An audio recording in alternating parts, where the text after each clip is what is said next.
Welcome back to Flip My Ride, and before we go anywhere I just want to let you know that nothing at all has happened on the Hilux since the last episode.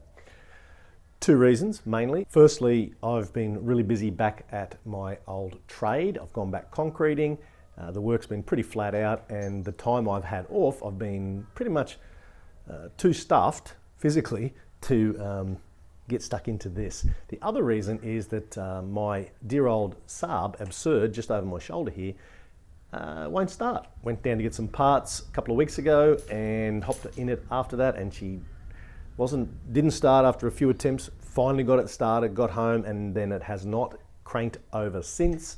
I had Cam come over, that's the guy who lent me the welder for the Hilux, and he's an ex-Saab mechanic, ex-mechanic. He diagnosed it as potentially the solenoid or the starter motor, so we pulled that out already, and today, thanks to Cam, he's also given me a second-hand or used starter off another car that he had, a spare car. So I'm going to attempt today to reinstall the starter motor on the Saab, and we've got a whole bunch of maintenance things as well as a service, but maintenance things to work on. We've got a turbo return line that's leaking oil. I need a new O-ring for that. We've got to tighten up a couple of loose bolts on the gearbox. There's just loose stuff. We're going to try and do an idler pulley, helicoil up an engine mount. It's been cross-threaded or damaged at some point. I've got a helicoil kit for that. Never done it before. I'll give it a shot. Let's get into it. Let's get started on Absurd.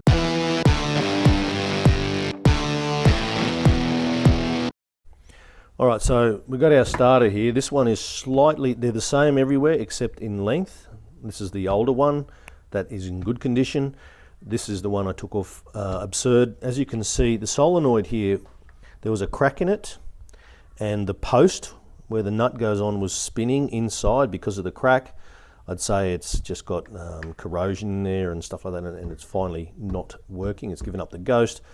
This solenoid is a little fatter as well, but Cam seems to think it's only the length that's the change. Everything else should be the same. We should be able to put that in. That's a spare idler pulley, but that Cam gave me. Cam's the man. So we're going to try and pop that in, and then the turbo return off my hull set. So this runs a hull set H1C. That there has been sort of custom ground to fit, but the problem was that when the hose was attached to it, this little bugger here, it was too short, so the inlet going into the sump wasn't in all the way, and it was on an angle, and under pressure or driving it was dripping oil out, and that oil has since literally just swirled all around under the engine bay. So we got that.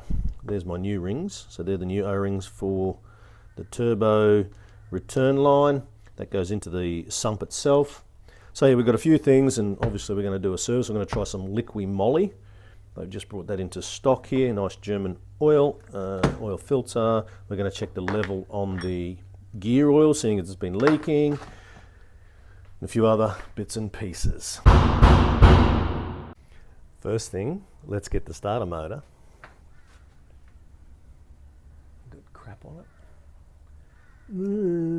All right, let's get the starter motor and try and feed it down behind the motor there. All right. So like everything, you've got to squeeze it in here and there, and Cameron said it's got to go ka-thunk. Getting it in here. That's the problem.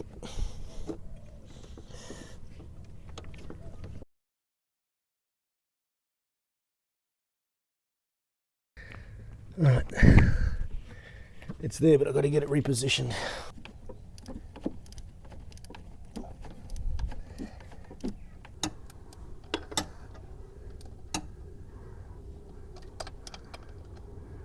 I think that's it. Pretty hard to show you, but that's all been done up there, right? So starter motor's on. But this is, if we have a look here, you can see there's a bunch of oil issue here, and which one was it? There's one here that was loose the other day. All right, so we've got that. We're gonna clean it all, gasket goo inside here, fill it up a little bit, and then screw these down, and that force will push the goo out between the threads. It'll seal the top and help on the joint here. That's the theory. So this is the return line off the turbo. The new O-rings go on here. So I'm gonna, while I'm here, I might as well do that actually. I'll try and get this fitted up too. Let's take these O-rings over and see if they work, as well as this.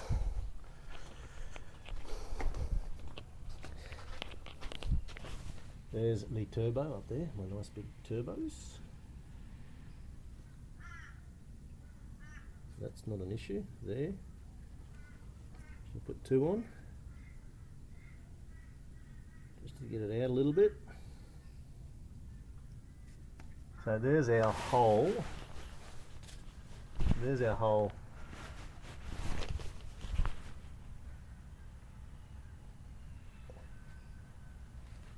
Up there. It's very hard to see on this camera, guys. Anyway, so that's got to go in, but I also want to put a clamp on this. So let's go and do that actually.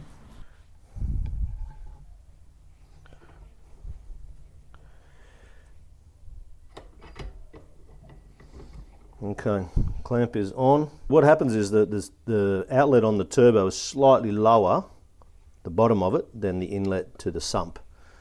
So I'm hoping that we can get around that. I'm going to put that on, and then we're going to bolt up the flange to the turbo, the base of the turbo. We'll bolt that up, and then we'll start looking at adjusting this to match, because it's very precise. I want this on before I put the power on and crank it, obviously, because I don't want oil cranking through the turbo. So that's in, I don't know if you can see that or not. So it goes into that, like a little penis. Bolt that up and work out where to cut the pipe. So I'll do that and we'll come back to it. All right, I have trimmed a little piece off just to be safe, but I'm going to go for it and trim it where I've marked it. So I took a little black pilot pen and marked my line. Let's give it a cut.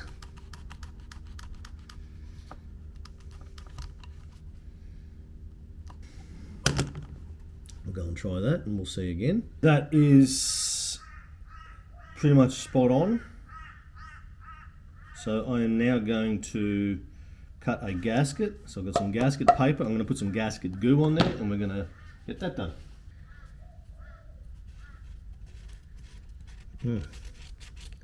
The pen not working well.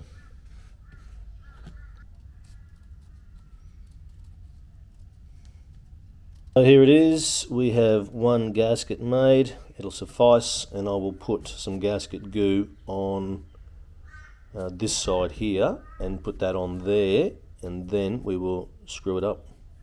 Again, back out to the car.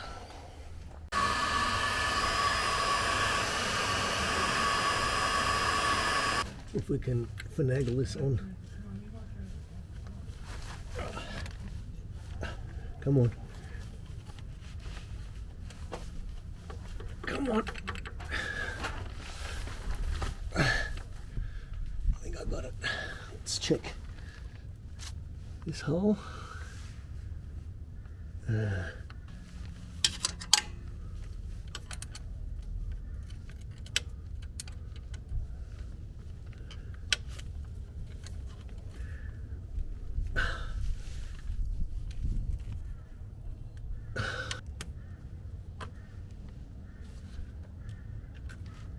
That's it.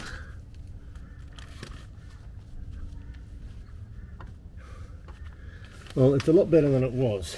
So, can you see through the hole? There's our turbo return line. So the outlet is actually higher than the sump return, but because it comes down on a 90, it comes down a bit lower than that. But the gravity feed should still be enough. But all I'm worried about now is my gasket won't seal properly because it's a shitty paper one that I made. And before this, where are we? This here before, right there, was actually out and angled down. So now it's all the way in. So it's seated in, which is where it needs to be. Whereas before it was,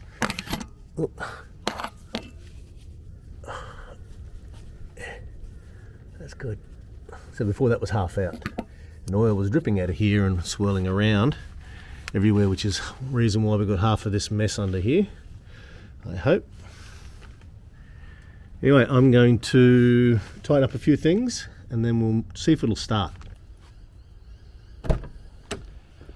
Oh. Let's see if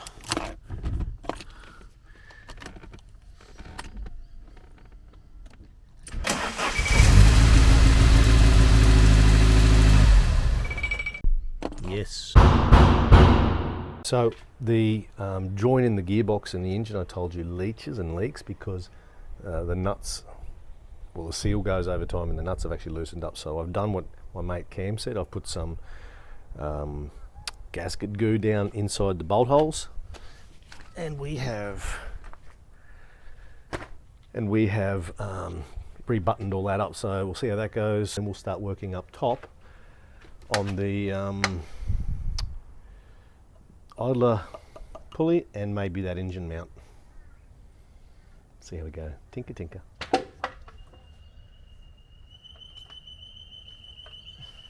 So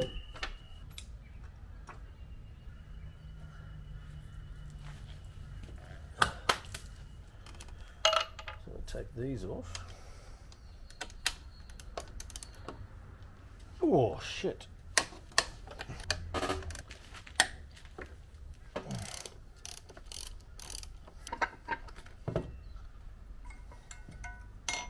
Okay, so you've got, I call this the yoke, 4 mounts or 4 bolts here, keeps the engine up. This is the one that is, it's not even cross-threaded, it's just flogged out, so these don't even get in there, right, on the good ones. This one here, look at that, this falls down. So we need to fix that, and then we will, where is it, do this idler pulley as well, hopefully. So I have never done this before. I've got to put a drill through here.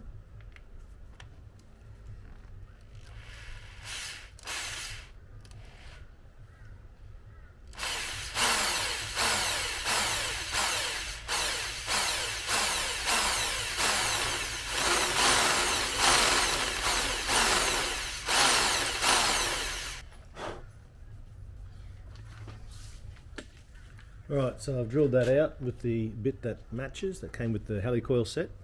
I have now attached the, like a die to tap the thread. I don't have a proper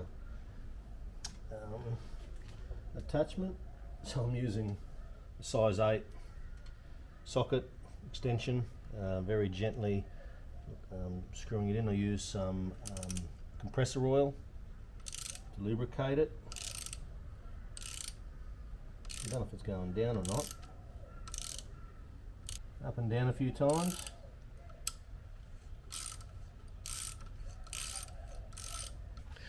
There we are down here.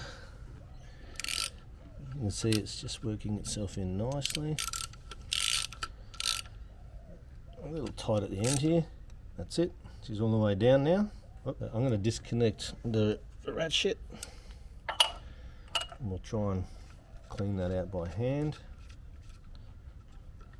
Voila, one new threaded. So now I've got to put the insert, the thread insert into that. Next we've got this little tool. It has a gap in it, so that goes over. So there's my thread. There's my thread. Goes over this little lug at the end like that. Then we screw it into here until we're just about half a thread down from the top, apparently. So let's try.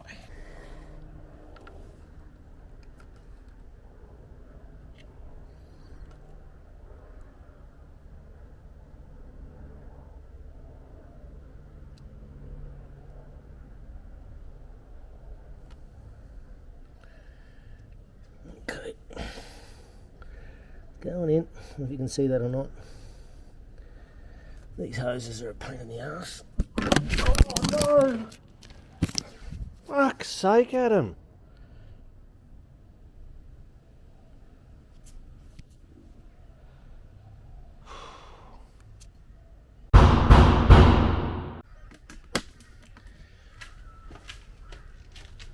So while playing with this, I put my camera here, doing a few things. You saw the footage, and I knocked the camera down and I've broken my gimbal. So now my beautiful DJI $750 camera is damaged. Anyway, keep going with this. Okay. Alright, so I've screwed, where are we? Sorry, I've screwed that down. Now I've got to break that little tab off that I showed you, and that should make the coil spring out, and then I can put my bolt in. I'd like to be able to show you better, but the camera's not working properly. Like that. Put it down the hole. Got enough there for it. Should work.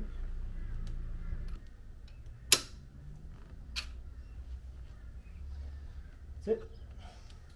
Tab is broken off. Now we can screw back on. Get the air gun and blow all that off. You alright, sweetie?